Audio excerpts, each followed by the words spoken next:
This is the Business of Esports podcast. The fastest growing entertainment phenomenon of this generation.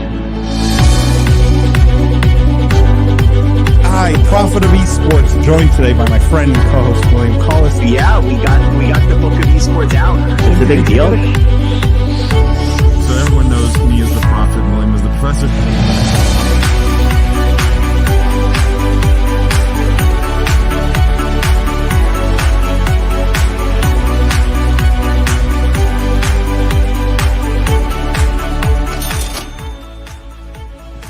As the Prophet of Esports, I rely on trustworthy and meaningful data every day.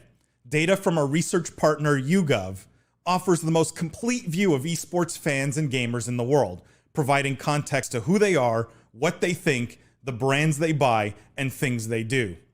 YouGov's connected insights and research services inform strategy at every level. If you're a team, a brand, agency, or rights holder, you should be talking with YouGov. Their partners measure and maximize ROI and are telling compelling stories with data. Visit yougov.com/gaming-esports to learn more. From the keyboard to the boardroom, this is the Business of Esports after show live stream. I am Paul Dawalibi. I'm joined today by my friends and co-hosts, Jeff Cohen, Jimmy Barata, William Collis, as always. For those of you who are new to the live stream, welcome to the official after show live stream of esports. What we do here is we cover everything that didn't make it into the podcast. It's all the same fun esports topics and news of the week. We still look at all of it through a business and C-suite lens, but the best part is we get to do it live with you guys. You get to be involved. You get to get in our faces, ask questions, challenge us, all that good stuff. So we encourage you to do so. We know so many of you lurk, and that's okay. We still love you. We still appreciate you, but encourage you to get involved and ask questions. Guys, how is everyone doing? Jeff, I think you have a bit of an echo. Can you hear me? I can hear you. All right, that's all that matters. Can hear you twice, actually. Guys, Jimmy, that was savage. Savage. Yeah. Look, Jeff. Jimmy left the door open in case he needs to show you the way out. Wow. Is it that bad? No, it's okay. No.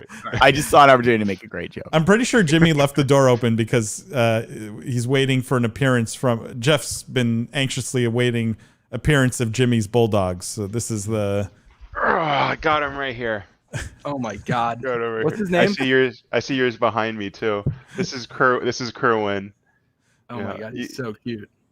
He's a little shocked to be on camera. Hello, Kerwin. This is the best day ever. Julian says, "Oh my God, like 1,000 thumbnails of Will's face." Julian, if you're referring to the intro, yes, that is exactly what it was. Mm-hmm. How's everyone doing? Everyone good? Had a good week? Awesome. Yeah, legend tier status. Wait, no Jimmy M tonight though? No Jimmy M? No Jimmy M tonight. Oh, because I was going to talk with him about I have Diablo 2 stuff I want to talk with him about. Where's and Lindsay? I think Lindsay, I thought she said she was traveling, or I think I'm not 100% sure, but I think she is out of town this week, so it's going to be the four of us guys. Before we get into anything, I just want to tease the podcast because we just finished recording it. It was an incredible episode. I will say we had two guests this week. It's an episode you don't want to miss. It's two of the top folks at Evolve Talent. So if any of you follow XQC or the Botez sisters or Minx or I'm just trying to think of all the people that they rep, like literally every big name in gaming and esports. Austin, like from the Austin show, Super, Adept, Destiny, Mendo, like you name it. They rep all of these massive stars. And so we had Chris Lloyd and Duncan Stanley from Evolved on the podcast. So you guys can look forward to that tomorrow. To be honest, we didn't get to a whole lot of news topics because we spent news, basically. Well, we talked about one piece of news, which I'll mention. I'll share it here. And that is kind of a silly piece of news, but we we looked at, I would argue, a bit more serious side of it, and that was this esports fashion week thing. So this is an article about We Are Nations joining esports fashion week, but we talked mostly about this event that's been sort of advertised, esports fashion week, and if we thought that was at all relevant. Jeff, you would have liked one of the comments that was made, which was the NFL doesn't have its own fashion week. No. Should it? Is esports just at the cutting edge here? It shouldn't. That was the general consensus. So that was, very, very interesting discussion. We had a lot of discussion around talent. We had discussion around all kinds of things, some recurring sort of favorites on the podcast, but with a new spin on them. And so highly recommended. Make sure to check that out tomorrow when it drops, guys. It's the folks from Evolved. What I want to say to, oh, sorry, Jeff, go for it. Oh no, I was just say William was muted. I saw. Oh yeah, I want to do news though because there's a lot of good news, and we literally did none of it. I'm kind of pitching this as the how to describe this. I want this to be like the podcast like 2.0 or like the second edition of the podcast. And there's good news this week we didn't cover, so I have some hot thoughts. I want to get to it. But what I do want to say about the podcast news aside is, as a longtime fanboy of the show, I just thought these two guys offered an amazing perspective of the industry at large, from defensive of the players and the player mentality. And it's going to be a great listen, so everyone go check it out. Plus, I will say I got to pitch myself as a Heroes of the Storm Pro prospect. Which stay tuned. If William, you got to listen to the episode to see if William does actually get signed by Evolved. Seriously, how many episodes do you not spend pitching that, William? I mean, look, I'm just saying I always pitch it, but this time I actually got to make this case. Entire podcast. Yeah. Hey guys, all proving that he's right about everything, and William trying to get recruited to play professional Heroes of the Storm. Yep. That's what this podcast is about. Yep. Mike, having Mike audio says, issues. Like Mike says, pumped for the live show tonight, and he says, so Thick Boy has already caught on that much, it seems. Yeah, Mike. Yep. You can't stop the thickness. I will say, and they are probably big. They are for sure bigger experts than any of us in this field. The folks at Evolved liked Thick Boy as a nickname, as a brand. Who knows branding better, right? That's it. That's what I'm saying. They're the experts. So apparently, Jimmy was the one who thought of it. Guys, let's jump into some news. Great news, guys. We got news. We got good stuff, and we got a good group to talk about news. So let's do it. We have lots of news this week. Let's talk about Facebook. Let's start with Facebook. Facebook, interesting story here. And the headline here is abrupt exit of first VR gaming partner lands Facebook's huge investments in a soup. Now, what this is referring to is, this was a news story we actually didn't cover last week, but Facebook last week announced that they were going to start testing putting advertising in games in their Oculus ecosystem. So if you play a game on your Oculus headset, Oculus, which is owned by Facebook, that Facebook was going to start inserting ads into those games. And they had framed this as positive for the developers because it was a way to help developers monetize their game. Because obviously some of the revenue from that advertising was going to be shared with developers. And one of the first sort of examples that they showed was this game called Blast On. It's a title from Resolution Games. And people revolted, started posting 1-star reviews of the game. And Facebook now has essentially, I don't know if Facebook has backtracked, but basically Blast On, who was one of the launch partners, has said, we want nothing to do with this. We're not allowing sort of any Facebook advertising in our game. I'm curious, A, what you guys think of this first move by Facebook, and second of all, if you think because of the pressure we've seen in the last week, will they backtrack on this? I don't think it's any surprise that users don't want to see ads, but like I don't know why that's relevant.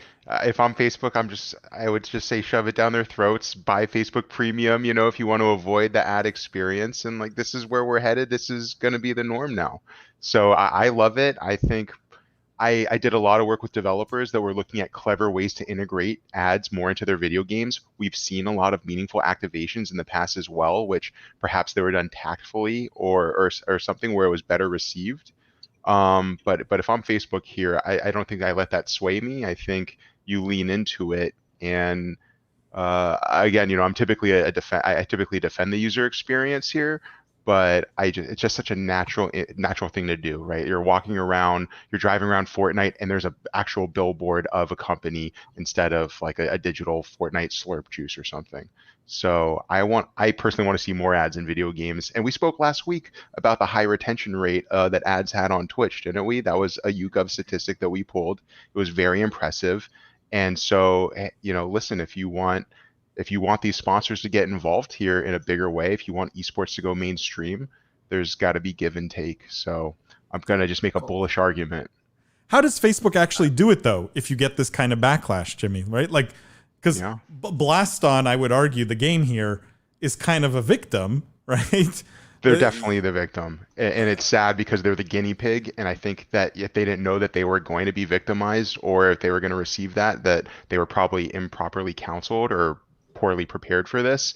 I think the first few are going to be victimized. But again, it's kind of like, well, I don't want to draw an unfair analogy, but I just think when you enter a new space, there are going to be learning curves, and there is going to be just trying to learn, not just a learning curve, but rather you're creating something. You're creating this new balance of power, this new ecosystem. And again, if they didn't know that was going to happen, it's kind of obvious, right? Like users don't like ads. They don't want to be pitched to. I think over time, as things get more, like we were talking about in the podcast, without giving too much away, over time, as things become more familiar, these brands understand the space better. They get involved in more involved. They get more involved. And so, William, jump in. Sorry, William, go ahead. Yeah. No, Jeff, you go. But I have a hot take. I think it's just a bit more fundamental, but I want to hear Jeff first. You go.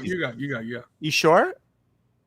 Okay, I'm gonna go. So here, I think there's a little bit more fundamental thing going on here, which is because like ads haven't really come to mainstream gaming, and I sort of agree with you, Jimmy. It's a big opportunity area. Like, why shouldn't, if I'm playing a game set in the real world, why isn't that an opportunity to show real world branding? Like, look at product placement in movies and TV, right? Like, that's a whole industry, and we don't think it's weird that they're drinking real sodas in a sitcom, right? But that's also placement, So, like, I think, like, but there's sort of a reason why it hasn't come to games yet. It's sort of what I think is going on here is a collision of business models, right? Like, Facebook is all ads. That's what it knows, right? So it's trying to insert that business model into another medium that actually doesn't natively, like, that doesn't take that business model, that hasn't yet figured out how to ingest it. And I think it's actually interesting because it could be a force for good, in the sense that if anybody knows how to make ads monetizable, it's Facebook, right? It could also be a force for intense sort of, it could be a detriment to the experience, because conversely, for ads to be meaningful, they have to be obtrusive, right? Like, if you're not noticing an ad, like it's not really a very good ad. You know what I mean? So there's this real, I think, line that might get solved paradoxically at the forefront of gaming and VR, that gaming itself hasn't been solved just because of who's owning these VR platforms.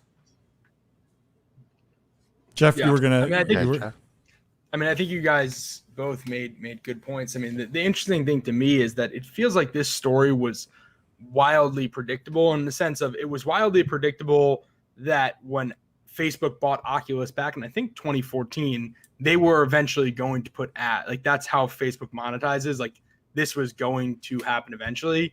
And then it was wildly predictable that once they put ads into Oculus, this was going to be a problem. Like, I think I even wrote about it in our weekly sort of newsletter that we put out through EEG. Like, last week I said, this is going to create a problem. I didn't think it would be within 6 days, but it should have been pretty obvious that people will have a problem with ads. People have a problem.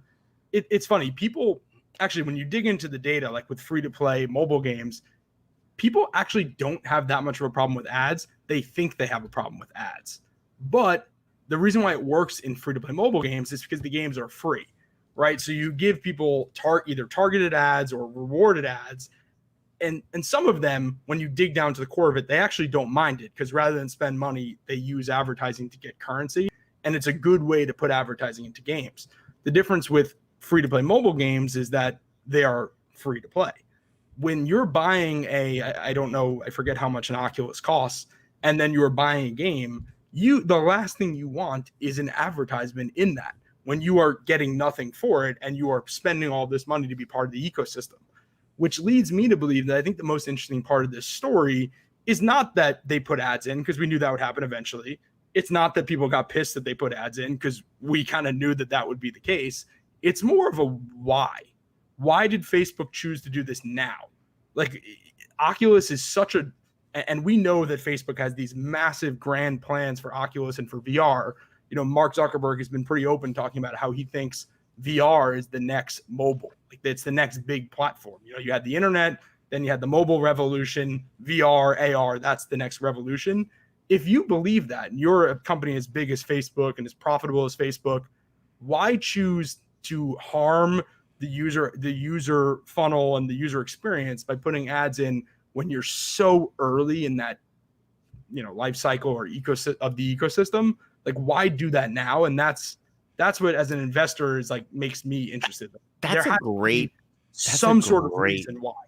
Great point. But then, I mean, is it just as simple, Jeff, as how long ago did that Oculus acquisition take place? Wasn't it like long time, like 10 years? Yeah, it's like a long time, right? Could it just be as simple as even well-funded, patient, you know, arguably, and this is, I think, fair to say, strategically minded companies like Facebook have a limit to their patience. And the reality is VR is not a volume play today. Let's be honest, right? Like, it's not, VR is getting there, but it's not on the same token as, say, you know, PC or console, right? It's not on the same page. And could it just be they ran out of patience? It's not making enough money. We have to perform. It's going to, like, we're not seeing the growth to believe we're going to wait on this. Okay, we got to get more from the current users. And probably, I suspect, one thing they know about the current users, and this is a total guess, but this would be a fun thing to ask YouGov about, actually, if we're looking for YouGov data at some point. But I would bet VR users are very, very highly motivated and sticky, right? Because they paid a ton of money for an expensive product and they're an early adopter of it, right? Even today, you're still sort of an early adopter of VR. And if that's the case, then you probably say, well, a little bit of friction, it's not going to drive these people away. They're not a mobile customer where they can go and download another, like, literally, like, they're on our platform, they bought our hardware, they're locked in, you know? I wonder if it's that sort of logic that gets it seems like you're probably right. I mean, that's kind of like the Occam's razor explanation, is that, hey, we bought this 7 years ago. It's, you know, we're bleeding money. Like, let's just figure out what we can get from it. You know, what's our playbook? We put ads in things, we monetize it, boom. Like, that's what we do. We're Facebook. Let's do that playbook. But it seems so short-sighted for Facebook. Like, okay, another question. Like, oh my God, we have no money. We need to monetize this asset. Does any of this have to do with what's going on with Facebook and Apple right now? Right. Possible. With, like, could it because another explanation here, and this is a scarier explanation for Facebook, is you could look at, okay, they think their core business model might be really threatened here because of privacy activations on iPhones and Apple devices, right? Okay, maybe that threat is worse than we realize, and so they're willing to even jeopardize the next generation of investment for them because they're so worried about short-term revenue impacts. It's possible. It's possible. I don't think anyone at Facebook, though, could have modeled out any scenario where, even if the advertising was welcomed with open arms, where some hit to their core business is made up by VR ad revenue, right? Like, yeah, but it doesn't have to get passed out that way. It could be like, guys, it's going to be a tough year. We need all divisions to hit a, 30% revenue growth spike. Possible, right? Possible. Yeah. I just want to, we're all throwing out guesses here. I just want to throw out one more, and anyone that works with engineers kind of knows how they think and how they go about problem solving, right? All right, so tell me. I don't think it's a rev play. I think this is a data play. I think they're trying it on a small title. They're seeing not the public opinion and the backlash. They're testing the users that were actually playing this game, and if they actually did capture their attention, so that they can then optimize it re-release it, address some public concern, but then do it in a much bigger way across all their titles. So I think this was, I've worked with a lot of devs and engineers. They always dip their pinky toe in first, then they take 6 months to fix it, and then they come back and do it again with like 2 toes, right? And then maybe they go back to square one. This is McDonald's releasing their new sandwich at like 2 locations in the middle of nowhere, Wisconsin, right? Like that's kind of. I think Jimmy's sort of onto something there. I just want to read this comment. Christian says, "I feel like it was Facebook's plan all along. Data and advertising is their business." Yes and no, like, is my feeling on that, in the sense that I truly think Zuckerberg does see VR as the future of social media also. Like, I think there's some recognition that it's bigger than just data and bigger than just advertising. The question is, what is their patience level from a corporate standpoint to see that vision through? That's, Christian, where you might be right, and where I think you guys all agree.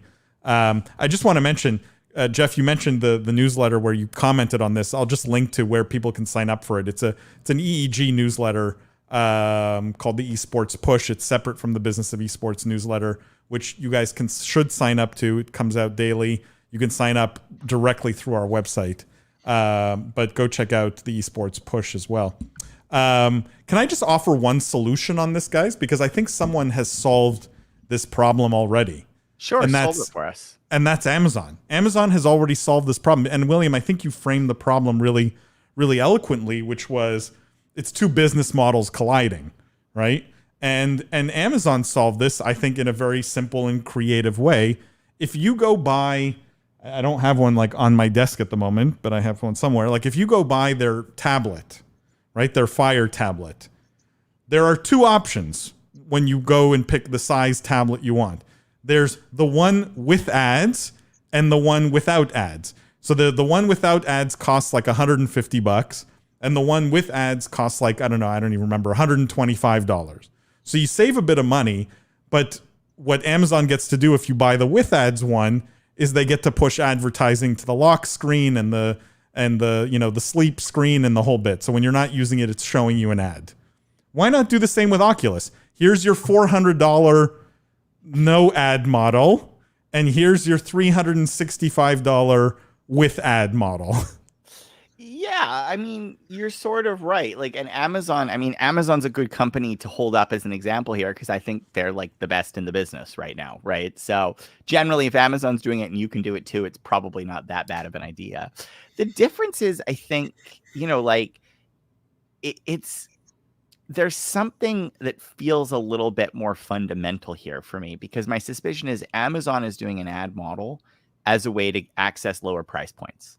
Like, yes, it's but like, if you think of Amazon's core, like their core idea is efficiency, low cost, right? Like that's the core appeal of Amazon and why it's gotten so big. It's you get the stuff really quickly and you get it cheaply. I mean, Amazon is honestly one of the cheaper places to shop today for many, many things, right?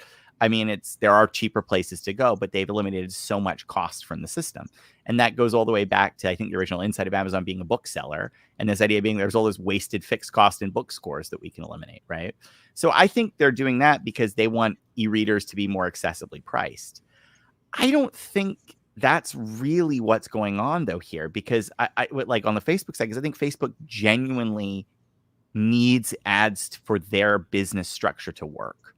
Like, and I think it's worse if you assume VR is the future of social, because that means ads are how social is monetized. So you have to have ads in VR then. It's just a matter of when and what lumps you're going to take to get them in there. So, and I fundamentally believe, like, if you even see it in the pricing and the difference between the Kindle models, right? If ads were the business model, there would be one price point, right? There would be just the model with ads, or worse, there would be a massive differential. So it's like $500 for no ad model, but like the pricing it suggests what's going on here, which is it's a discount factor. It's not an actual incremental revenue stream, at least how it's being perceived. So it's a good idea, but I don't know if it fundamentally accomplishes what Facebook needs to accomplish, because they have to solve a bigger problem here than Amazon did. It's true. It's a good point. Although it does also solve the like, we need to get millions more headsets out there, like, because you need some critical mass for the ad model to also be effective. Now right? You're bringing the thing I really I'm surprised by, which is, yes, your suggestion makes a ton of sense for a different reason, which is you need to get the cost down on this product. Like, and actually, you might even take this full circle and say, okay, maybe we misread the whole thing. Maybe they're trying to get ads in to get the cost down on the product because it is the future and they know price is a barrier to adoption for the future. Like, I bet they do studies. Why don't you game in VR? And I bet you one of the number one reasons is it's too expensive. I don't have $400 to pay. I get it's true, but it's like it's no more expensive than an Xbox. So it's like, to me, I don't know. Yeah, but also I never buy the price argument with VR that much. I don't know. We could have it. I don't want to go down that rabbit hole. It's a chicken and an egg, right? There's no games that people really want. There's no killer app. So it's pricing and killer app. Ramsey says, isn't the difference here immersion? Wouldn't ads kill the fundamental value proposition of VR? I mean, it's a good point. I think yes and no. But it's yes. Yeah, I agree. Right. Because we have ads in the real world, right? And the real world's as immersive as it gets, but you walk around and you're bombarded with advertising. Yeah.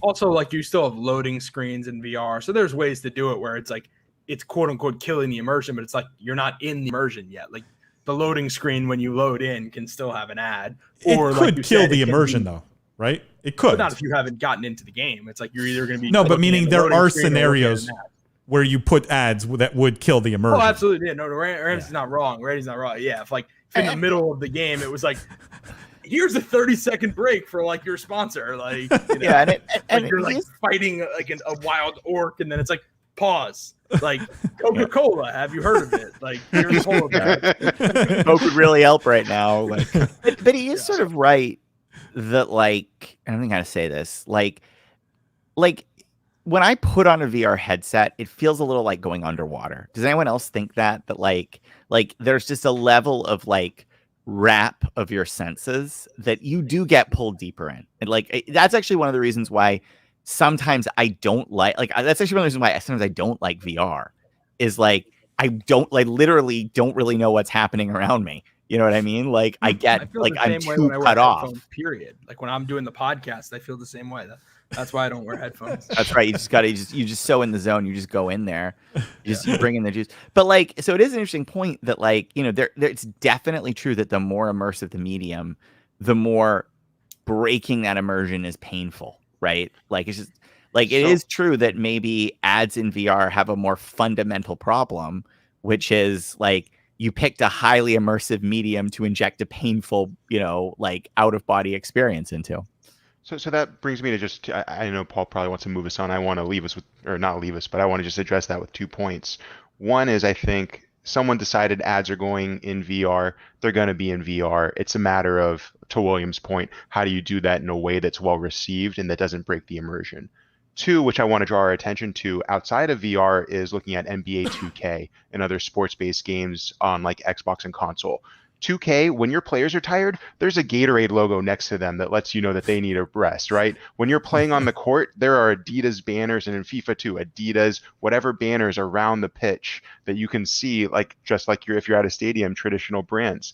And I just think that these games have done such a wonderful job integrating ads in a way that that actually is part of the real world experience, right? That you don't even recognize that you're being advertised to. So I think the question, to William's point, is really how are they going to do it in VR that doesn't break the immersion, that doesn't change the illusion, where you still feel like you're in VR. So it's I don't think anyone has figured this out yet, right, for VR. Because I don't think people have even figured it out for non-VR gaming. Can I just tie this to another story though? Because I'm curious if this changes anyone's thinking about the previous story. And this was from theinformation.com. And the headline here, I think, is really kind of, it's attention grabbing. The headline is, Unity CEO predicts AR/VR headsets will be as common as game consoles by 2030. And I want to connect these two because I'm just curious if you think any of what we saw with Facebook has any bearing on this prediction. Like I mean, there's 2 things. I think one is that timeline doesn't sound crazy to me, right? Particularly because I've been looking at a lot of iPhone stories and realizing The iPhone is like only like 10 years old. You know what I mean? That's a little bit of an exaggeration. I don't know. I think it's actually about right? The iPhone's like roughly 10 years old. So like basically 10 years from now, like technology gets adopted this fast. You know what I mean? Like, and we probably are closer to the point of the curve where VR looks like an early stage iPhone than it does like, you know, the legacy, like gross giant notepads that predecessed it. Is that right? Predecessed? That's a word, right? It's an awesome word. But there's a bigger piece here, which is, could it be that per Facebook's roadmap, you know, to Jimmy's point, now is the time when they have to figure it out because they know they need 4 years and then 2 years of engineering time or whatever. You know what I mean? Like, it's interesting because, and then that also, if you really want to read the tea leaves, you could say, what does Facebook know about VR that we don't? If they think the medium is worth testing ads in now, is there some next gen piece of tech we haven't seen that, because again, VR has always been so close, like, but not, it's never had its spot. It's like, it's always been just one step away from the spotlight. Right. But I'm always a believer, anytime there's a new VR game or anytime there's a new VR, like incremental product improvement, I'm like watching it like a hawk. Cause I'm like, this next one could be it. The water, very tech driven. Yeah, very tech driven. So, you know, who knows? Could there be a big innovation on the horizon too? And that's why they want to test it now because they know the wave is coming. I just want to read some of these comments. Christian says, I see your point, Paul, bringing in Amazon, but I feel like the audience spectrum is much larger with Amazon where Oculus hasn't gotten there yet at the price point. Yeah, I think we all agree that it may help bring it to a larger audience, though, potentially. If to William's point, it's a discount mechanism rather than a way to increase profit or revenue. Chris says, if that means 25% of gaming versus 50% mobile and 25% PC, he may be right. I mean, just to Chris's point here, who here thinks Unity CEO's prediction will be correct? By 2030, VR and AR headsets will be as common as game consoles. I don't think it will be that much, but I think there will be a large rise from where it is today. But you think there will still be more consoles in 2030? Question: the console will be dead, so they're both going to be at zero. PC masterclass. Yeah. Jeff got it. No, right. Guys, come on. We're all going to be playing on our phones. The future of gaming, Stadia and mobile phones. Yeah. Can I say I hope this is right? Like, I don't want VR AR to be like flying cars. You know, like we all know they're supposed to be here, but they're not. Like, I don't want that to be what it's the AR, you are the chosen one meme. Yeah, exactly. Right? Yeah. Like Army Pathfinder says, Woot live after show party grabbing White Claws now. This guys, I don't drink, but please, if you're watching, feel free to drink. And Jeff, Jimmy, William, you guys can always crack open some White Claws, some scotch. Not until I get sponsored by them. Not until they sponsor the show. That's true. Right. We're not drinking until there's an unbranded.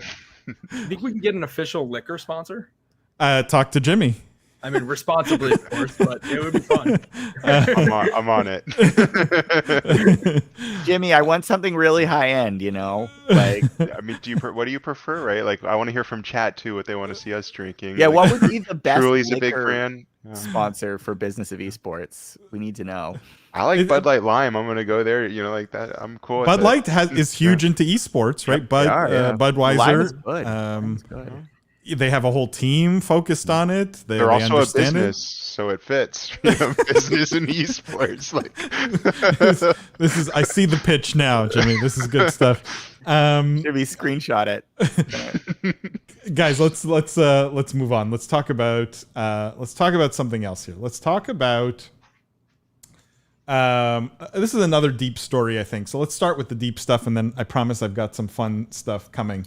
But this story it's not so much the story, but what sort of comes from the story, the discussion that we can extract from this story, which is the headline here is Yield Guild Games raises $4 million for the play to earn era of games. Okay. And it's talking about a game developer called Yield Guild Games. I hate the name. It's actually a really awful name. They raised $4 million in funding. Of course, who would they raise it from? None other than the sugar daddy of the esports industry, Bitcraft. And And fundamentally what they do is they make games that their whole belief is people should be able to earn a living from video games, and so that people who play their games should be able to earn real money from them. And fundamentally, their first game here, which they talk about, Axie Infinity, if you play, you earn some in-game currency called SLP, I think, and you can trade that for crypto, which can then be traded for real dollars. Does anyone think play to earn as a business model for games is something that's here to stay? We're going to see entire games built around this, or do we think this is flash in the pan because crypto is hot and anything that sort of talks about this? Like, where do you guys put play to earn on the spectrum? Can I start? I hate this. I hate this so much. This is some serious dystopian, messed up, crap. Like this video games are supposed to be about fun, right? Like this is like some serious dystopian. Hey, like let's go every day to work, and rather than like work in Excel and like have a job, we'll just mine for Bitcoin, like in our within our virtual world. Like this is no, I hate this so much. Like this just is describes so bad. I love Chris's framing of it. Child labor ambulance chasers incoming. Thank you. I mean, I agree. I don't know. I mean, now let me caveat that, because I like to play devil's advocate. So sometimes I'll even play devil's advocate on myself. If we are to get a world where we enter a metaverse world, in theory, people have to make money. Right. So maybe there will be some sort of in-game labor economy, but that world sucks. I don't want to live in that world. I think that I don't like this story. And I think games are supposed to be about fun. And if you're going into the game to labor and to make money, that is not fun. That is a job. Unless this pays really well, get yourself a real job and then play video games for fun. Like I don't see the point of this. I just want to clarify. I don't disagree with you, Jeff, but I just want to clarify. I was correct. So players earn an in-game token called Smooth Love Potion, also called SLP, by winning battles against other players. And SLP is required in-game to breed new Axies, I guess, or characters. Or it can be sold on an open marketplace and traded for other cryptocurrencies.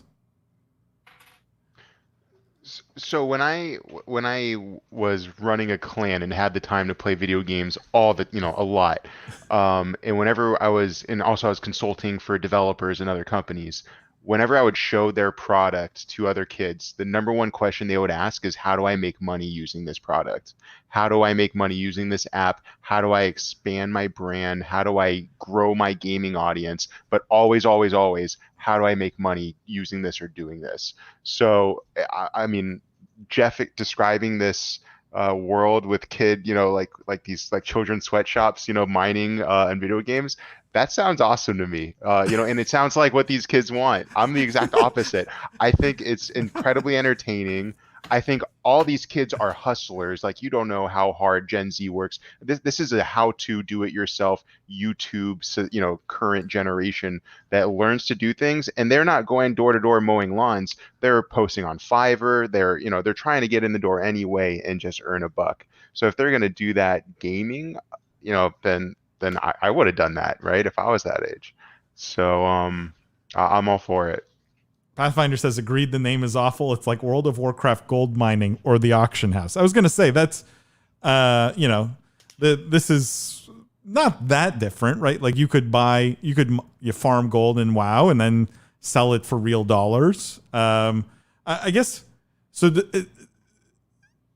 William, where are you on this? Is play to earn, will that be in your next book, right? That's kind of the question. So I'd like to point out that this joins a massive trend in industries. As anybody know, you can earn a ton of money reading books. There's a pay-to-read industry. You can earn a lot drinking. There's a pay-to-drink industry. People just pay you to drink alcohol. There's a pay-to-watch football industry. Guys, like, the reality is, I'm sorry, but this is like, unless we end up in some... how to describe it, like literally, unless this is the end of WALL-E, the movie, right? Sorry, spoilers. Like, There's just the monetization per unit time from gaming. Just it's not there. Your value is created to sponsors, advertisers, and eyeballs. Like that's it. So you can spin it however you want in terms of how the value is delivered to the consumer, but fundamentally, you're playing the game doesn't really create real value, right? Like as an ad, like your attention is not super monetizable just on a pan consumer basis. Like it is true that you can be generating economic activity in these games in a different way. The example I'd point to is World of Warcraft, right? We all know that World of Warcraft is different because you could actually earn money from World of Warcraft, not just by selling ads on your screen, which actually didn't happen for a while, but better than this example, but the gold, the items, there was a market for that. People wanted those digital assets. And I have often thought that games could do more around monetizing the digital asset pieces that they create. But the problem there is the fundamental thing you require is an absolutely smash hit AAA game, right? I think that that's hard enough to do today without burdening it with this external monetization model. See the Diablo 3 auction house, right? Like big publishers don't know how to do this. So the conversation I'd be interested in having is not, hey, we're going to make games and monetize, because guess what? No one's going to want to play these games. You know, they're built to they're built to be monetized. The interesting thing is, can majorly successful games reverse into some sort of open itemization model? And is it better done on a free traded public basis versus a publisher driven basis? And I'd argue WoW is still the best example of this today. Like you can buy boosts to get your character to max level, right? Which is equivalent to, you know, the industry that I think used to be around where you would basically like pay people to play your character to level them up, right? So like there's something going on here of interest, but I don't think it's addressed in the solution that's being described here, at least from the press release. Agreed, William. But do you think there's a world, like in some ways the whole NFT thing has created maybe maybe it's a long-term, but definitely a short-term opportunity where you can get people doing something like playing your game, right? Mm. With the promise of earning, let's say, an NFT, which has perceived value, but may have zero cost. Yep. Right. And so in some ways you're earning, but like what you're earning may at some point have zero value, may have a ton of value. Who knows? And I kind of like Greg's comment here, which is I could have been paid to read the book of esports. Right. And I would argue similar comment of you could be paid to watch the business of esports. Right. Could we come up with some scheme where if you watch the podcast or you listen to the podcast or you watch the live stream, you earn a business of esports NFT or something, or like, you know what I mean? Where now you're paying people something that has, Jeff, sorry, I muted. Like, muted me? What the hell? Yeah, because there was an echo. Fine. Go ahead. I mean, I think we've talked about this a bunch of times. Like, I'm definitely pretty bullish. I think we've all been pretty bullish about NFT in games and, you know, having items transferable. And, you know, we always go back to like the golden sword, you know, that you earn and has value. But I think the difference is a lot of these stories that I see and a lot of these games companies that are trying to raise money is that they're putting the cart before the horse. It's like, hey guys, I've got this great idea. We're going to create NFTs in games. And it's like, cool. Okay, what's the game? Oh, I don't know yet. It's just going to be NFT in games. Okay, well, is the game fun? Is the game going to exist in 6 months? Are there going to be any players? Because, you know, I could spend 12 hours getting a $10,000 NFT sword, but if in 3 months there's nobody in the server and the game doesn't exist, I guarantee you that NFT sword is going to be worth literally $0.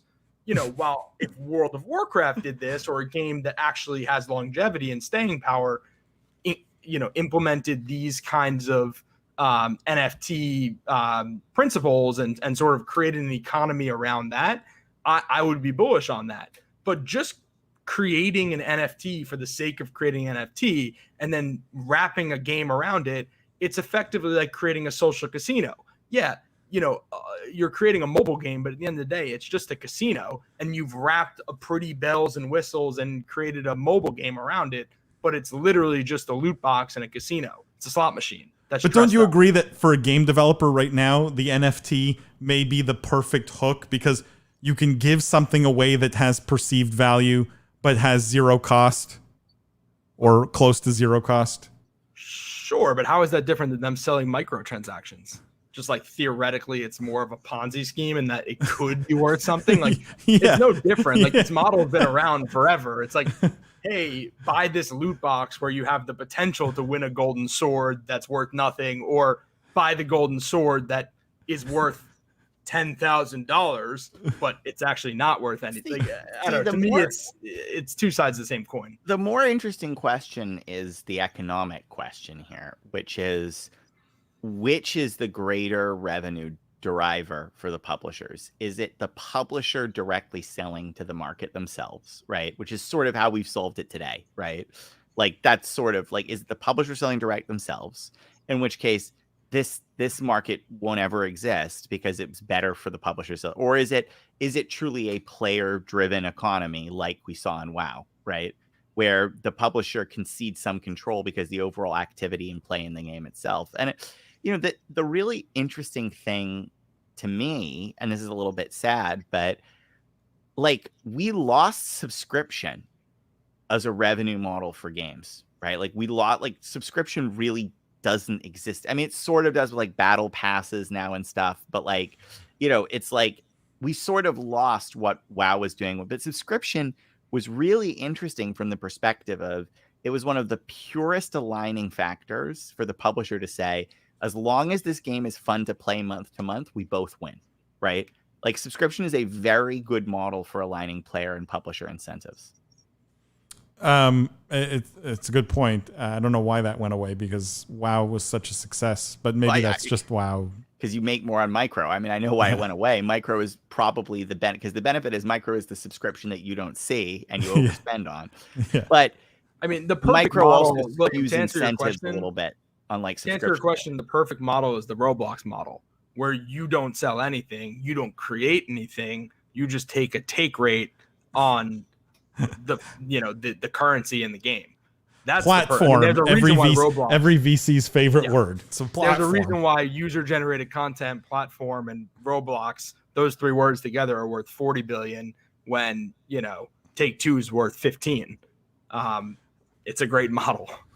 So, Chris sort of, I think, again, found the right words for this other company. Pyramid Scheme, the video game by Activision.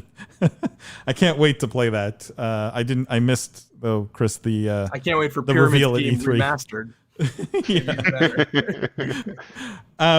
Guys, I wanna do this. I wanna move on, but I kind of want to do a new segment because we sort of do it every week. But let's make it official. And let's put our tinfoil hats on, okay? But it's not really a new segment unless you have a fancy animation for it. I thought for sure this segment was going to include Kerwin the Bulldog, and now I'm pissed. Here, hold on. Is this better? Here, tinfoil hats on. There we go. No, you need to use the soundboard, Paul. Can you just include Kerwin in any point? I'll get you a photo of him in a tinfoil hat, and we can do like his spinning face for the segment. We should call it TFG. That should be our segment, like. But this is a story that I think at least I saw coming. But I would love the tinfoil hat theories on why this happened, okay? And the story here is Tony Petitti stepping down as president of sports and entertainment for Activision Blizzard. So this was Bobby's big time hire from Major League Baseball. 12 years growing Major League Baseball. And he was hired August 17th, 2020, and now he's stepping down. He was supposed to be heading up their media and esports business, basically. He was their president of sports and entertainment. So who here has a theory on why, what are we? We're like 9 months into his stint at Activision Blizzard. This was a very high profile hire. Where did this fall apart? Does anyone have a tinfoil hat theory here?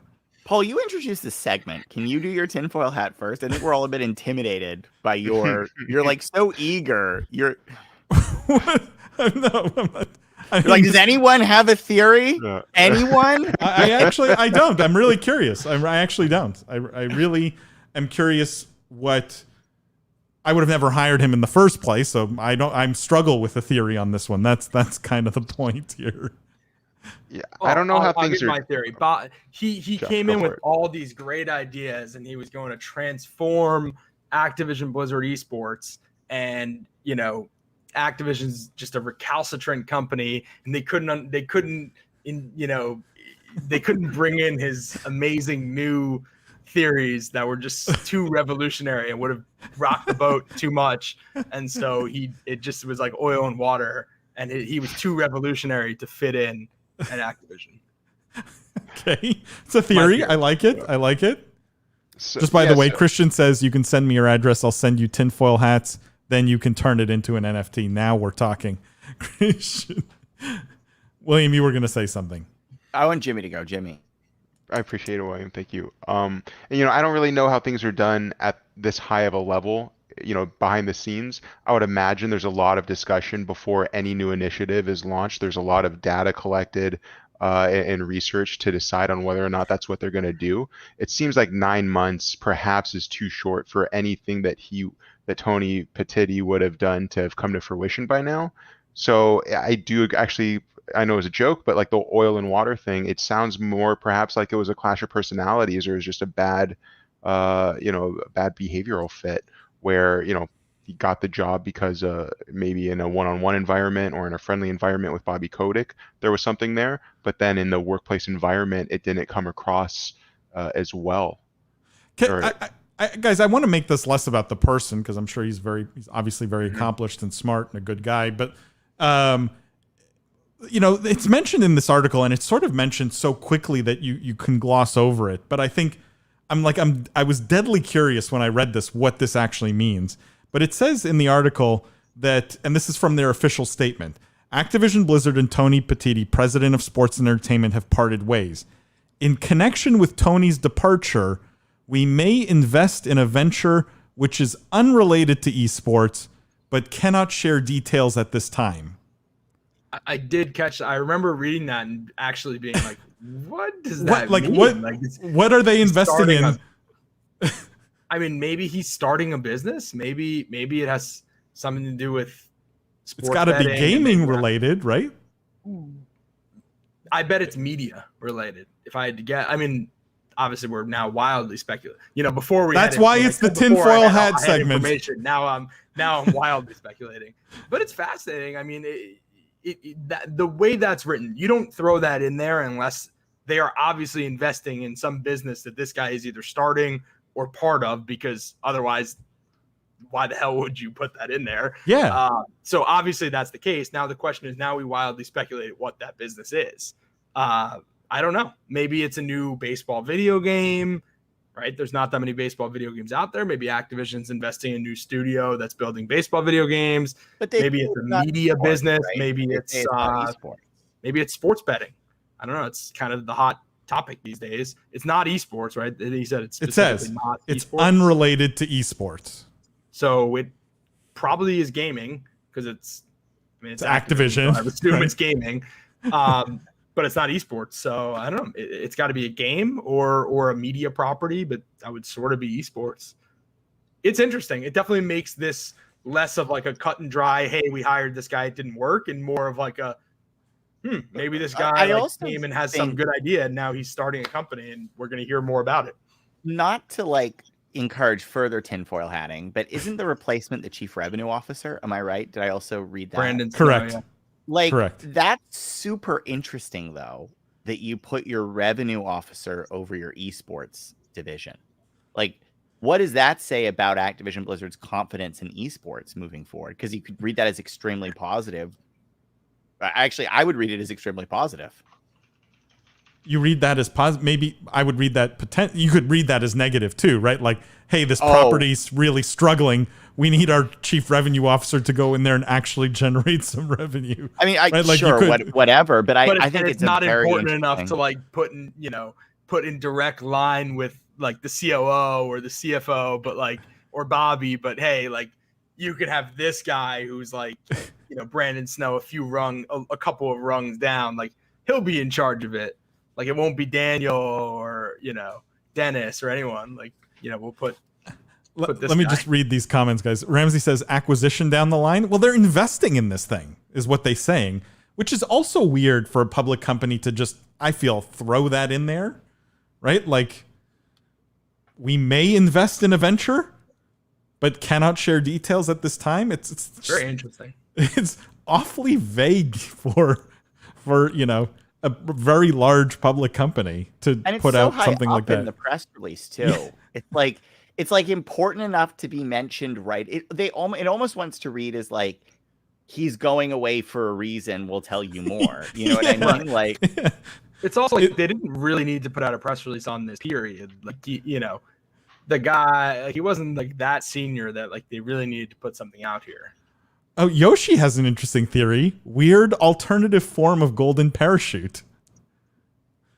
So, why did you get a golden parachute after 9 months? Like, we fired you. You have probably had some big contract, right? Yep. Instead of having to tell the market we paid you, $25 million for 9 months of work. I don't know, right? That's actually crazy because then couldn't you amortize it like as an investment on your isn't that like a better for the company too? I don't know. No, we're really into the tinfoil theory. Yoshi, that's a really. I mean, I highly doubt they paid him $25 million. Are you crazy? I don't know. My point is, it's not. I think it's an interesting idea. It's possible, but like I don't know. Chris says Activision is way too in control of our esports media. There was no press on this versus his hire. This is also true, right? It didn't get nearly as much play. Is this the state? Like, is this Activision being in control of our esports media that they can sort of pump up a story if they want to, or make a story go away if they really want to? I mean, they didn't have to put out any press release for this, really. I don't think, right? There's definitely no legal obligation to go put out a press release. I don't know. Does anyone see this as like they were suppressing this news?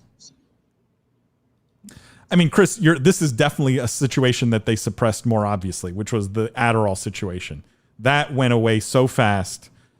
I agree. Like, for anyone who's watching who's not familiar with what Chris is referring to, like a bunch of Call of Duty pros basically admitted that they all take Adderall to improve their performance, or took Adderall.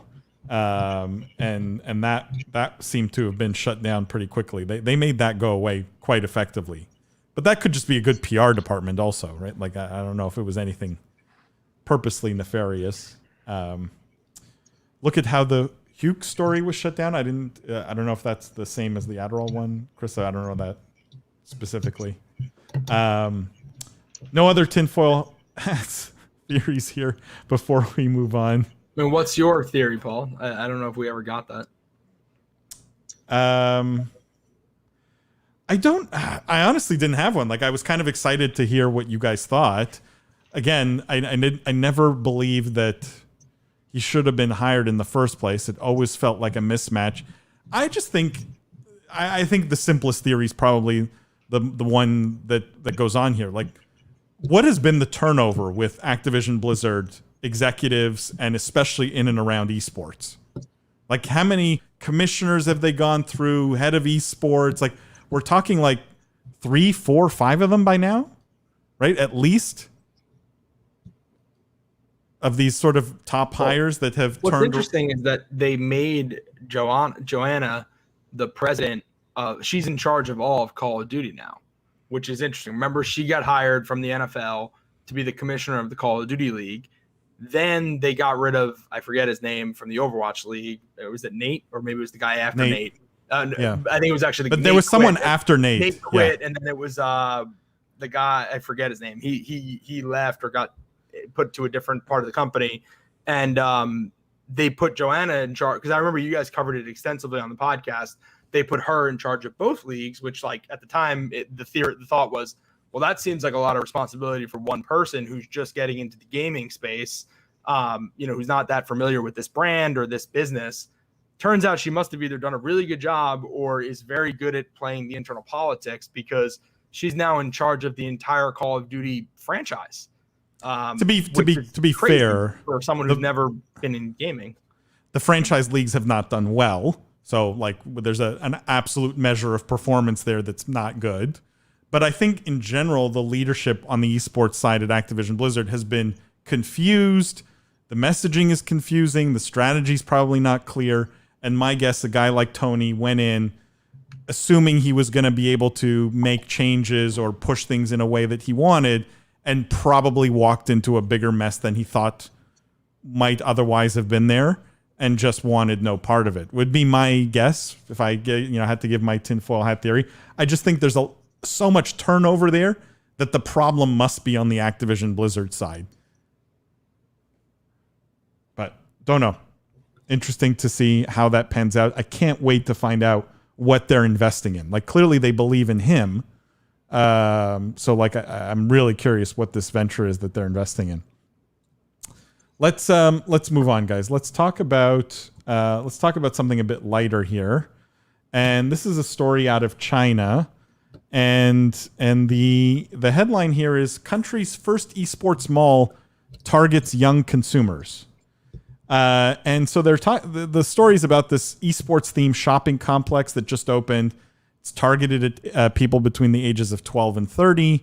There's a professional esports arena, movies, virtual VR games. There's shops, obviously. But the idea here is this city is trying to make esports one of its key industries, and they're trying to develop this ecosystem around this mall. I laughed a little bit when I saw this second photo. Who here thinks this looks awfully like the vessel? It's the vessel. Now we know where they got the idea for the vessel. Wait, what's the vessel? It's the new structure they built in front of Hudson Yards in New York City. Oh, okay. And so it's like it looks directly knocked off almost. Wild. I'm curious what you guys think. It's kind of a silly story, kind of a fun story, but I like how it says Electronic Sports Park. I also liked that they felt the need to. But can I ask? Let me ask a specific question here. Malls in the U.S. are struggling, right? Have been for a while now. That kind of retail, that segment of the retail market has struggled. Why don't we see more malls sort of trying to build out complexes like this? I think we are, and I think we will. I don't know if it seems like here they're trying to make the entire point of the mall to be an esports destination. I'm not sure I'm super bullish on that concept, but having it be an anchor tenant, same way historically every mall had a Target, a Saks Fifth Avenue, and a Bloomingdale's, and a Macy's, and a movie theater. Like, having one of those anchor tenants be an esports facility, I think that makes sense. Creating an entire mall for esports, I'm not sure that makes sense. But why? Why, Jeff? I just want to press on that. Why don't you think that? Why would it have to be an entire mall? Like, it's not just it's themed, right? And it's funny because one of the first tech companies I ran and invested in, and like one of the core tenets of that company was that people who all like one thing, right? So if like you're a huge NASCAR fan, right? That there's very high probability you also like two other things, right? That you have common interests in two other areas. You probably love steakhouses. You probably love, fishing or whatever, right? And so there are common interests that I feel like fit well with a themed mall, right? So you have esports as the completely different things. But that's kind of, I think, the beauty of this concept, that if you assume that the audience going here loves esports, right? And that's the draw. There's a lot of other stores you can put in and be reasonably certain that people will also be interested in shopping in those places, right? There's a comic book store.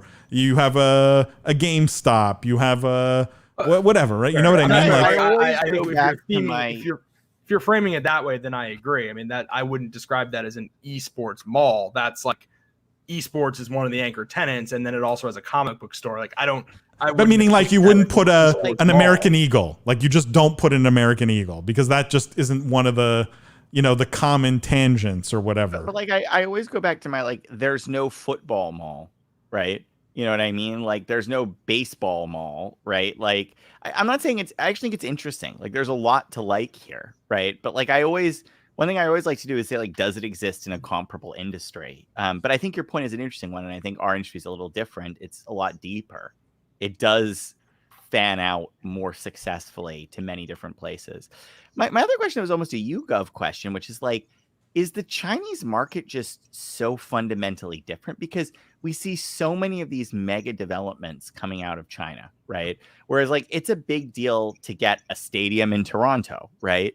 Whereas this is like a level beyond that, right? Like I'm really curious to see, and this might be the thing to look for in like the podcast or like another live stream. I'm really curious to ask YouGov about like what's changed in the demographics in China for esports recently, because something is making these more multifaceted projects make sense over there. Whereas, and it's unusual for us to see so many of these in China versus in the States. Do you think it's not just a question of cost of labor? Like it's just easier to build and try an esports theme mall there that be balanced out by spending power of consumer, though, right? Like true. I think it has to do with either just the effective spend per person is rising very quickly and like is riding much higher. That would be my guess than in China versus in the United States. That'd be one guess. The other guess I would have is just the penetration rate has just gotten so much higher.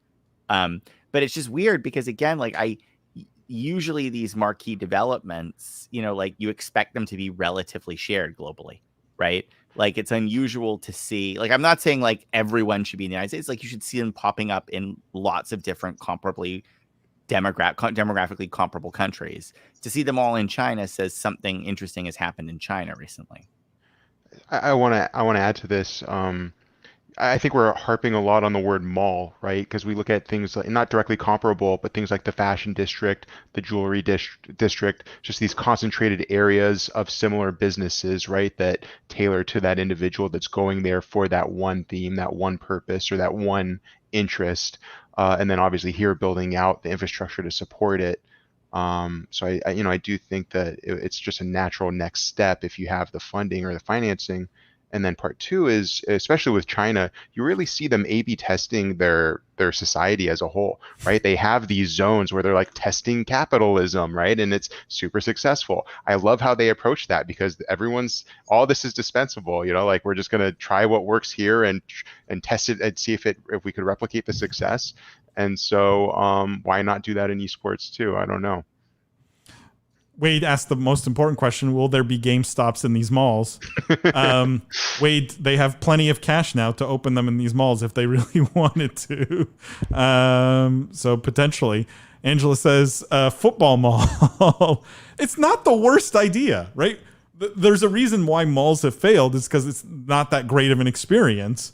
If you make it more of a themed experience...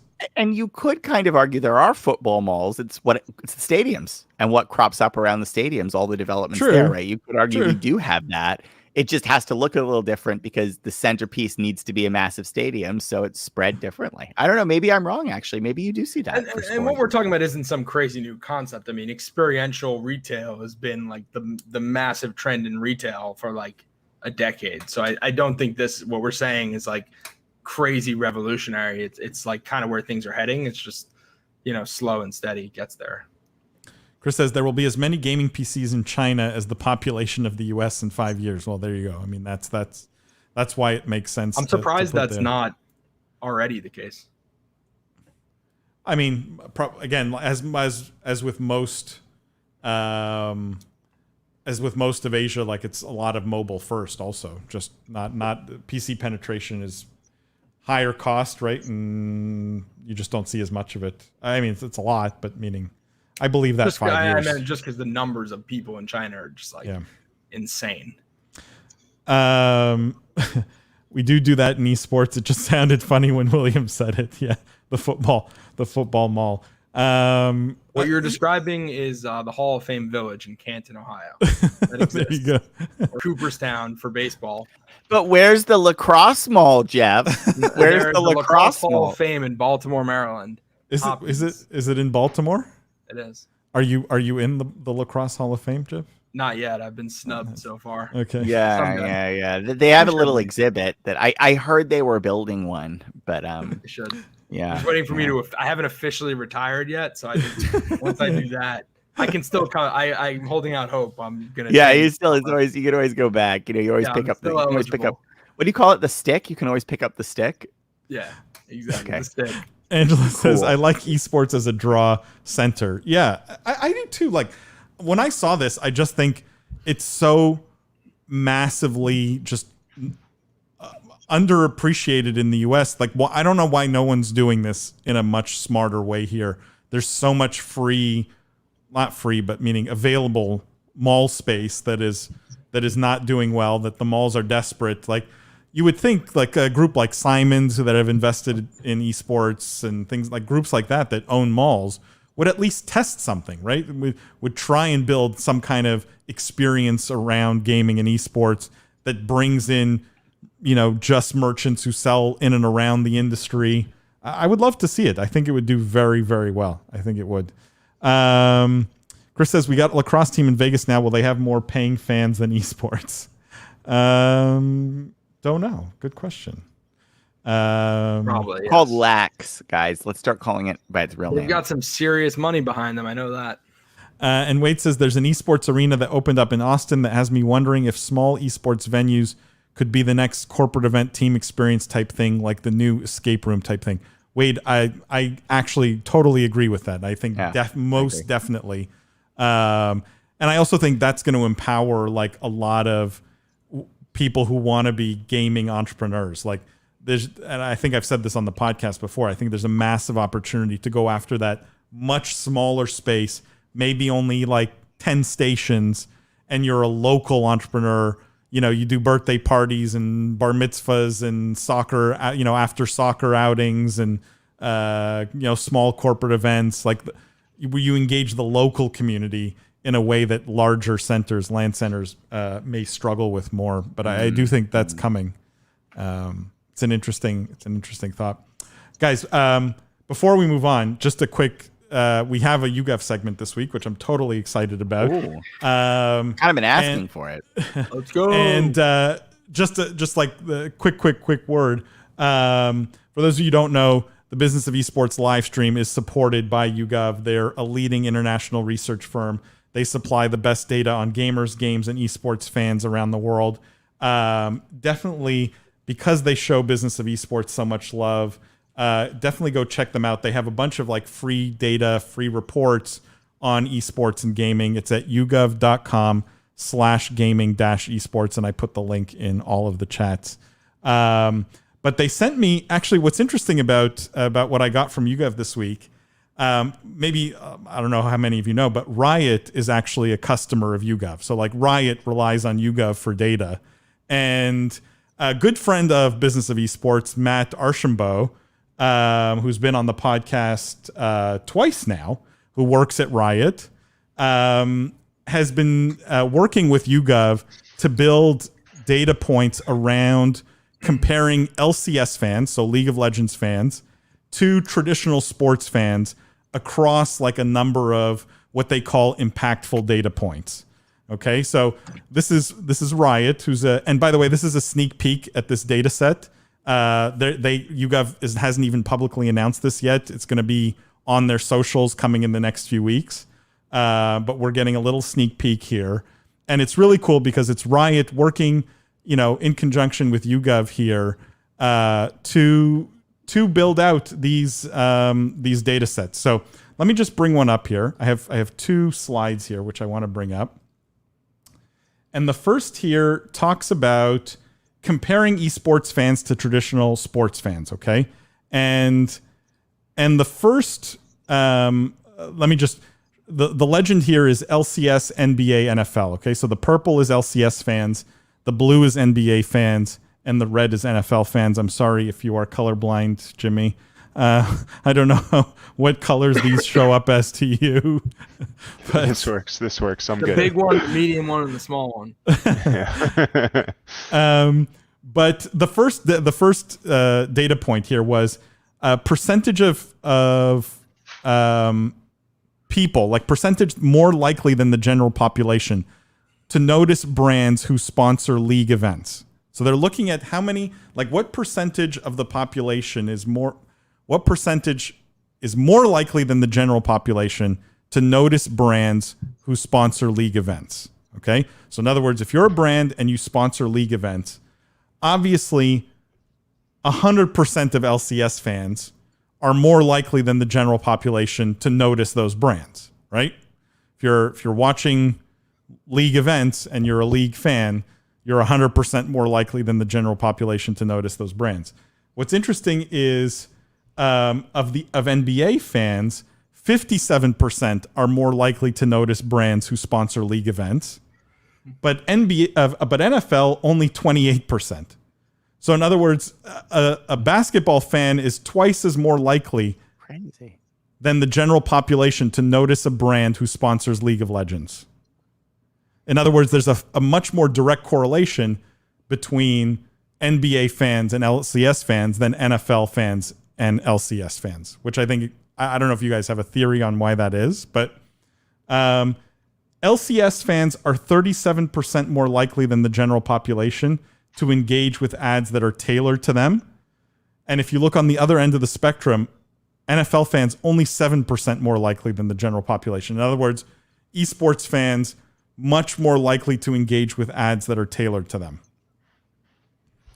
If you look at how much they're willing, like what percentage is willing to pay more for luxury brands, esports fans, 92% more likely than the general population to pay for luxury brands, to pay more for luxury brands. In other words, value that label, value that designer brand. Versus 16% for the NFL. The NFL fans just don't seem to care about any of these things, which is funny because you would think the NFL fan being older would be maybe more willing to pay for a luxury brand, but they're not, like by a huge margin. I mean, this just, let's be honest, this just says esports or LCS, because it's about the LCS. This just says LCS fans are better fans. Right? And way more valuable. This just screams if you're a sponsor. Yeah, more valuable you're fans. That's the way to read not this. Investing in esports. Though I will say, I mean, it strikes me maybe like because how do you quantify someone who says they're a football fan versus the general population? Like it feels like maybe the reason why the football fan is not so different from the general population because they're like one and the same person, because most people are football fans and are the general population. So maybe there's some sort of Jeff, the one that's most interesting to me is the last one that we haven't touched on yet.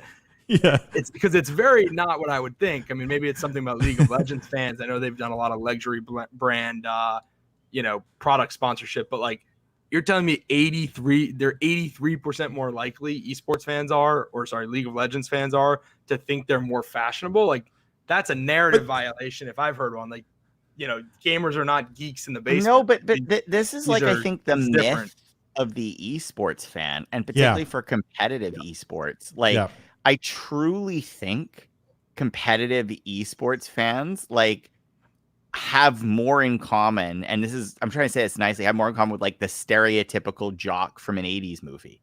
Like that's like my mental model. And like, do you think like the handsome quarterback from an 80s film considers himself more fashionable than most? Yes. Like, you know what I mean? Like it's not the right parallel exactly, but like, I really think we still carry this baggage of like, oh, these competitors, gamers, and like, it's just not true anymore. It's just like not true. I think this is, sorry, Paul, I think this is fantastic data, and it just reasserts two things from today. And one is like why all these orgs are getting into merch plays, right? Because they consider themselves to be fashionable, and the audience receives that. And two, ads in Oculus, they're people going to notice them. It's you can't stop it. Like, I'm sorry. No, it's true. But and guys, like obviously you guys as a sponsor of the podcast, they're tremendously supportive of what we do here, of the live stream, I should say. But like this to me is such a great proof point of data driving good business decisions, right? When you have good data, when Louis Vuitton sponsored League, some people looked at that and said, I don't get it. But when you have the data behind the decision like that, you go, well, this makes total sense, right? Like management at Louis Vuitton probably looked at this data, right? Riot is a customer of YouGov, so they get this data from YouGov, and I'm sure they pass it along to brands. And if you're Louis and you look at this, you go, this makes a lot of sense. This is why I want to put money into this, and why it makes way more sense to put money into this than into something like the NFL. Like, Jeff, your point was, not a bad one. There are always like confounding variables and things like that, but the difference is so stark, right? Like, we're not talking about small differences here. This is way beyond any potential margin of error when you're talking 83% versus 7%, which I think is incredible. Angela asked a question. Hang on, let me just read some of these comments before I move on to I have one other slide like this. Christian says, I wonder what was on the flip side, what percentage less likely to? It's a good question, Christian. I know what I'm showing you today is just a tease. So like, if you guys follow YouGov on all their socials, which I highly recommend, they have told me that they're going to be putting out this data on their socials because it really is quite enlightening for the esports industry as a whole. And I will tease, we are going to have Nicole Pike, who's the head of esports at YouGov, on the podcast coming soon, very, very soon. And so you guys will enjoy that. Wade says, I can't pick up a Red Bull these days without thinking Red Bull Baron Rush. It's true. It's true. I mean, it's the connection is very strong when you're an esports fan. Angela says they've got game. They do. What is the age range of people surveyed? Angela, I'm not sure. If I can get that data for you, though. I can get it for you, in fact, on short notice. So I will message you directly if you are curious. But I have that. I just don't have it with me here.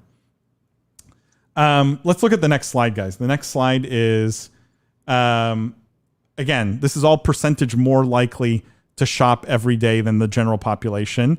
And here it's how frequently you shop online, right? How much online retail shopping you're doing, how frequently you're doing it.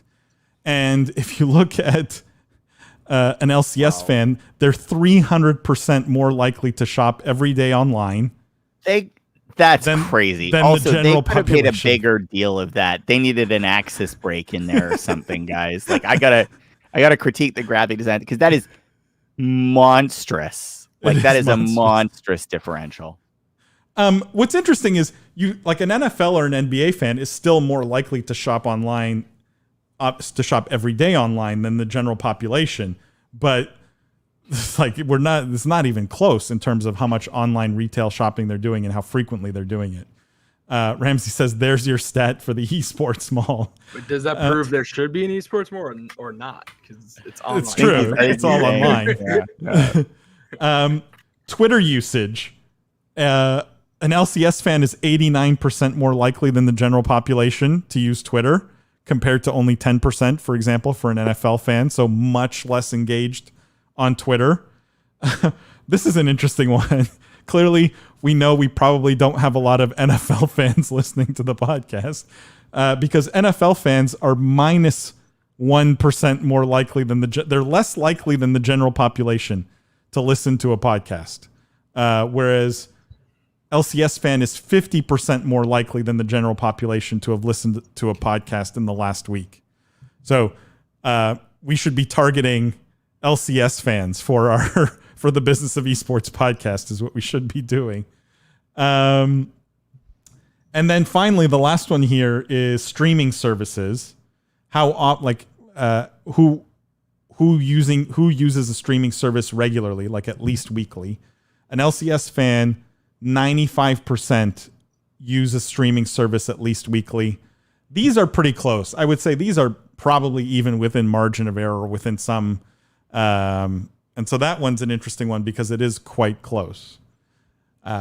Any thoughts on these guys? Anything that stands out to you? Conclusions? Yes? No? William, you're muted. I was going to say the takeaway here is it's much more digitally savvy audience. And again, it all goes to purchasing, right? It's like these guys are purchasing differently and presumptively they're purchasing better because it's much easier with a digital product to link to a digital sale than it is to be like, go into your local Target to find it. You know what I mean? Yeah. So mean, all this is just honestly though, these stats are just crazy. You know, whenever I see stats like this, I'm just like, you don't understand the esports consumer. You know, like you gotta drop your preconceptions, because I suspect a lot of what's really going on here, and I don't mean this is actually a strength that you got raised. I don't mean it's criticism. It's just like, this is saying this is the younger consumer and the new model of consumption. That's what's really being said here. This is like proving out that not only are esports fans, we know they're demographically younger, but they're behaving on trend with the younger generation, you know? And I think you're seeing that here in a really compelling way that makes, like, if I were a brand looking at this, I'd be like, yeah, the implication here is, why would you look at these other things? Like, these guys spend more, or easier to advertise to, and advertise more natively. You know what I mean? Yeah. I always find these things extremely eye-opening, and I always find the data just very actionable. Like, there's a lot here if you're a brand, or if you're a team, or if you're operating in this ecosystem. There's a lot here that's very actionable, and it's not always obvious. It's not like, it's really not always just completely, oh yeah, that's just the common assumption. It's not. I mean, the luxury one, I think everyone here was surprised by how big the difference was there. And so I always find these interesting. Chris says, replace the 3 sports with Gen Z versus Millennial and Gen X. And yeah, this makes sense. I mean, age for sure plays a factor here, no question. And I think that's back to Angela's point, which is the age range of people surveyed, which I can get for you guys. Wade says, great data. Thanks for sharing. I mean, Wade, like I said, this is not even out yet. You guys got a sneak peek. They sent me just these 2 slides. I know there's a whole report coming out around this. So please go show YouGov some love. Give them a follow, Twitter, LinkedIn, wherever, basically everywhere you can find them. And go check out yougov.com/gaming-esports. I'm sure it will be posted there when it goes live as well. But like I said, this is part of a much bigger study that they did with Riot. Riot is a customer of theirs. And I think that we're all going to be very surprised at the data that comes out of it. Angela says, can we get their average spend? Angela, I think, like I said, I think it's in the full report, but I'm not sure, because even I haven't seen the full report. Christian says, the amateur esports team I'm working with, average monthly spend per player on gaming products is $800 a month. Wow. That's a lot. What are they buying every month for $800? That's like Paul type spending. That's more like a day, but like an hour. It's like an hour. Greg says the streaming chart is very surprising. Surprised NFL and NBA fans stream so much given the older age group. I mean, Greg, it's streaming services, right? So this would include like Netflix and like Hulu and, you know, stuff. I think it's more just everybody uses streaming services today. Like, you can't escape them. Yeah. And Angela says, and Nicole rocks. Angela, you're absolutely right. She does. Like I said, she's going to be on the podcast very, very soon. So definitely stay tuned for that. Guys, that wraps up the YouGov segment here. Hopefully everyone enjoyed that. We're going to keep doing that every single week. I can't promise we're going to have like really unique stuff like this every single week, but it was cool that we got a sneak peek here.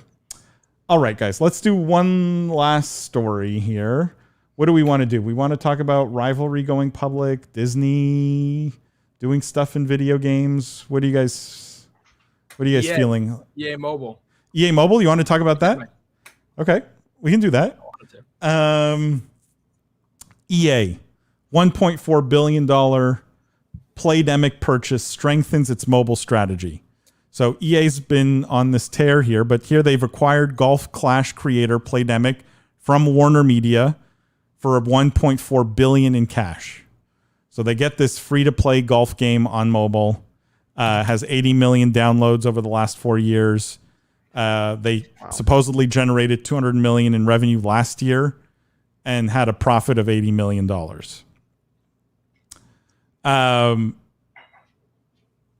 What is going on here, Jeff, with EA and mobile? This is the second big mobile acquisition, right?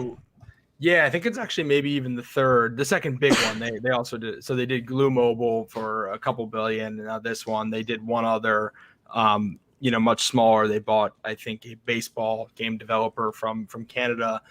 it's a pretty interesting strategy shift. I mean, for the longest time, the EA, even though they had a decent size mobile division, it always punched way below its weight.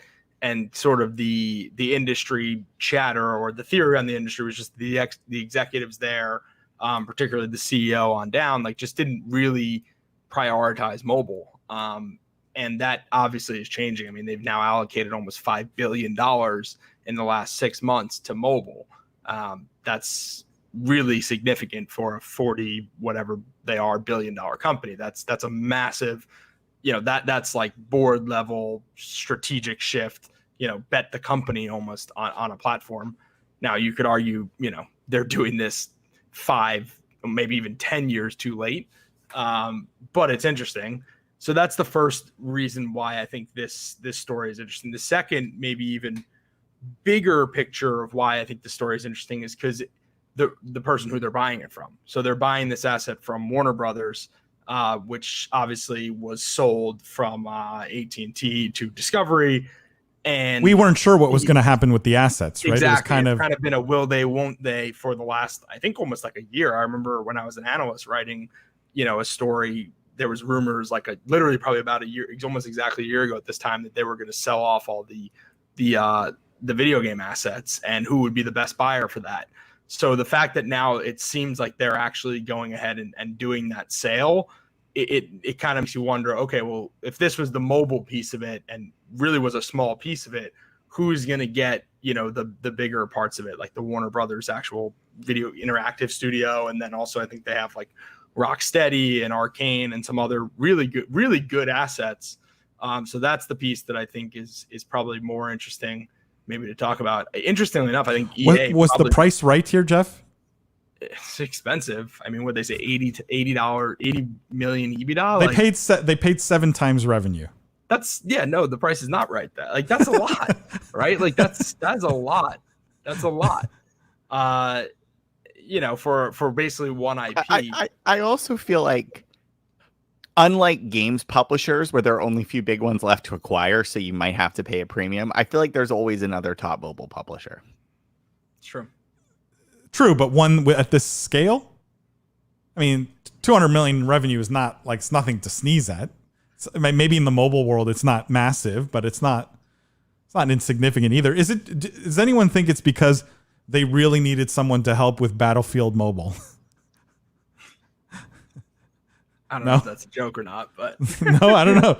I don't know. In reality, no, but is it just does anyone think then this was totally opportunistic? Warner in disarray, these assets sort of out there. I mean, they paid 7 times revenue in true. cash, so it's not. I don't know. I don't know how to describe this. True. Opportunistic is not. If they paid $350 million, then yeah, I would say okay. They kind of scooped up an asset. This to me is like you're paying not even a premium. You're paying. Is it about going head to head on golf? Is it about the golf like against Take-Two's PGA Tour franchise or whatever? Is it PGA Tour? Yeah. I think it's like they made a strategic decision where they have been pushed by investors. Hey, what are you doing in mobile? Why aren't you doing mobile? Your mobile business has been shrinking the last 3 years when the industry is growing 25-30% plus. And, someone up high, I mean, let's not say so. Andrew Wilson, the CEO, and the board basically were like, we are going to build a mobile business. But that's why he bought Glue. No, why make another acquisition? You got to keep building it. I mean, you have to have scale, right? That's the like, whole don't point you of shut mobile. the analysts up? You're like, okay, guys, I spent $2.5 billion. That's enough. Yes, I mean, you need scale. They hired a mobile head. I think I forget the guy's name, but they hired like a really senior mobile guy. This was probably end of last year. Then they did the Glue acquisition. Now they're doing this. So like they're putting their money more where their mouth is. I think they probably overpaid, but like the strategy of buying mobile assets is probably a decent one. Particularly, I think what they're doing is they see IDFA and all these changes with the mobile ecosystem, and they understand that these big, like large brands that have kind of broad spectrum are probably what's going to win in mobile in the future. And maybe they're making a bet leaning into that. So it's expensive, but it's a bold strategic move. So I applaud it. I'm also waiting for like an announcement of some new title, right? Like some new franchise, because like a lot of these sports games don't translate well to mobile. Golf is great; you can set the direction, the power, the swing, but football on mobile, basketball on mobile, the other things EA excels at, for console rather, I don't see it translating here. So I feel like there has to be some currently developed game or game in development that there's going to be a mobile tie over that maybe this will make more sense, because the price doesn't make sense, and for me the specific game doesn't make a lot of sense either. You guys all don't like the price. To me, if everyone says mobile's the future, 7 times revenue doesn't seem that crazy to me. Not in the world. Paul, price is what you pay, value is what you get. Warren Buffett 101. Ramsey says, strange the market saw this as a negative. Stock is down since you'd expect it was a discount from AT&T and presumably a good deal.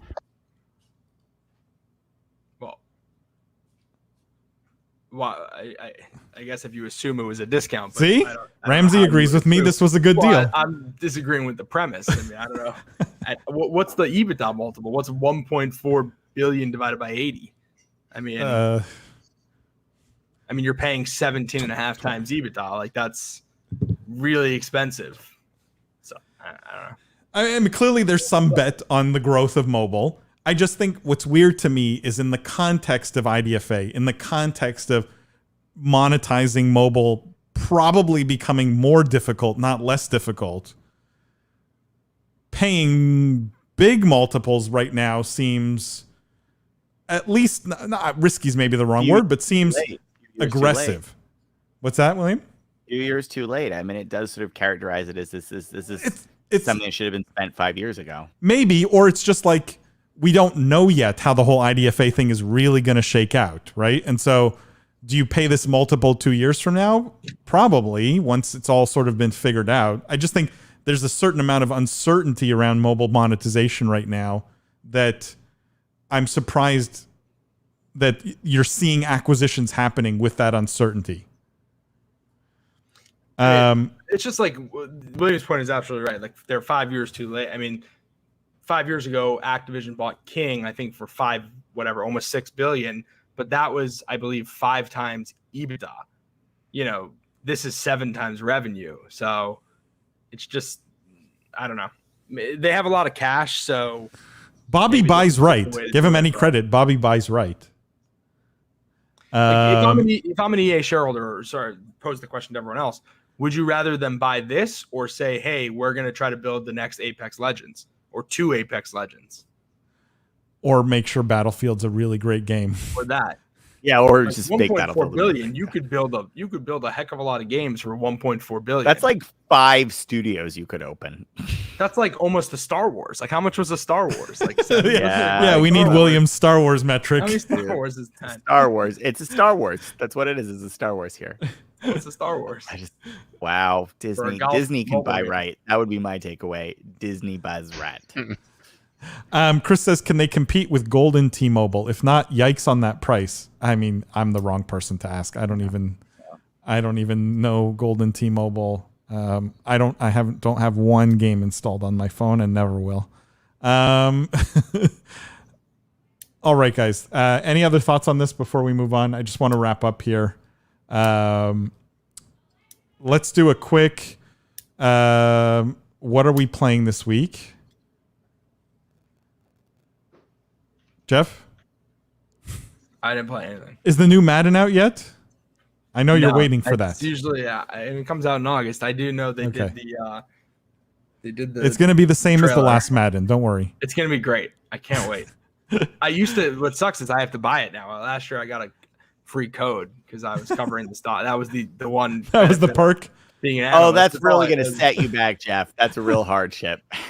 Like $70 now, or I guess it's still 60, right? They haven't raised the price, so it's a lot. Jimmy, nothing for me. I didn't have time this week. The segment sucks. It's probably my fault. I'll tell you what I'm trying to play. The new Ratchet and Clank game looks amazing, and I'm trying to set aside some time to play that because I think that's going to be incredible. The new Ratchet and Clank. Really? Yeah, I didn't think you liked that type of game. I don't, but the reviews look so good, and I go by reviewers I trust. Like there's certain reviewers who just like review games the same way I think about games, and a lot of them said they really enjoy it. And you're right, it's not the sort of game I like, but I'm an omnivore when it comes to consuming games. Like if it's good, I'll play it pretty much regardless of what genre it's in, and this seems to be good, so like I'm there. You know what I just am so tempted. Like Wow, you've been playing WoW, haven't you? No, I haven't been playing WoW. But I've been watching so much of XQC play GTA, right? Role play. That it's so hard to resist the temptation to like reinstall GTA and like relive that whole. It's amazing. And I was reading this week a rumor about GTA 6 like having no release date now. Like the rumor is there's no plan for it. They have no need to release another game at this point, which I think is incredible. It is borderline incredible that they just have no urgency. Game, you're done. Yeah. They made the perfect game. That's it. But here's what I am excited for. I am excited for. I wanted to actually bring this up. New World. I know it's going to suck because most MMOs do, but closed beta July 20th, which I'm looking forward to see if Amazon can actually get it right. If this game tanks, like Amazon, I think is really officially done with games. I don't know. We'll see. Guys, on that note, just a quick couple of reminders. Stay tuned for the episode tomorrow. It's really great with the guys from Evolved. As always, thank you so much for coming to the live stream. All of you guys who commented, who were just lurking, doesn't matter. Love that you come and show up. It makes this so much fun for us. Tell your friends about the live stream. Spread the word. We really appreciate it. Go leave a review on William's book, The Book of Esports on Amazon if you read it. Don't forget to do that. And go buy some Business of Esports socks, guys. They're a lot of fun. I think they're the most fun merch. Businessofesports.shop. And make sure to follow us everywhere. If you're watching this on YouTube, subscribe to us on YouTube. Follow us on Instagram, Twitter. It's all at Biz Esports or Business of Esports, basically everywhere. We really appreciate it. And as always, guys, we're going to do this every week, Wednesday evening, 8:30 p.m. Eastern Time. We really appreciate you guys coming, and we'll see you next week.